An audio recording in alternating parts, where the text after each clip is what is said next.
Ito yung bagong ayusin. Yan. Sharp model GF 229. Yan. Mukha lang siya malaki pero hindi siya ganun malaki na boombox. Pero makapal siya. Yan. Bali, i-restore ko yung mga pila. Yan. Tapos ito, isang major problem niya. Nung nakuha ko siya, ewan ko ba, sinabi ng may-ari na kulang lang daw ng cordon. Pero yung saksakan pala nakalihis dun. So, dinasassemble ko muna. Tapos yan. Yan siya. Bali, didigitan ko yung board, tapos i-resolder ko yung lahat ng mga putol. Nabali kasi yung disenyo kasi ng Sharp, walang tornilyuhan. So, gagawin ko na lang ng paraan. Ibali ito 110.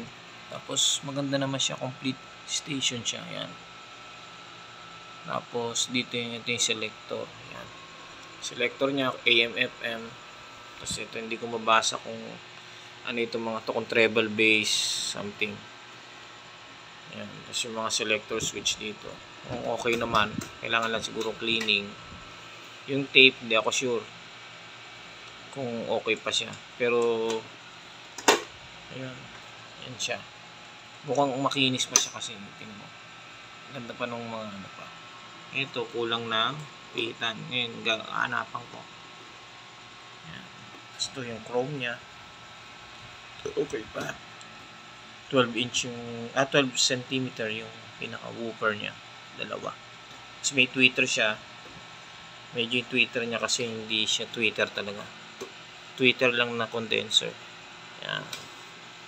Tapos, kung titingnan natin yung loob, tignan natin. Yan. Nabubuksan naman siya. Yan. Malinis pa. Yan. Yung belt nitong tape is yung ano, parang belt siya. Makapal na belt. Medyo parang feeling ko stock up na eh. Yan. Yan siya. Ito yung indicator.